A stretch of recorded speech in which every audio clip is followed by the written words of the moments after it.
এই যে শুষ্ক মৌসুম, ঘোটার নিচে পানি চলে গেছে, তিস্তা নদীর স্বাভাবিক পানি প্রবাহিত হলে অনেক পানি থাকবে।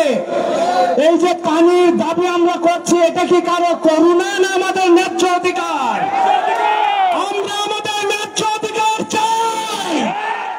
এই অধিকার আদায়ের জন্য গত 19 বছর ধরে ভোটের অধিকার আদায়ের লক্ষ্যে যেভাবে আন্দোলন করেছেন আপনারা রাজপথে থেকে, এই পানির ন্যায্য হিস্সা আদায়ের জন্য আপনারা রংপুরবাসী, আপনারা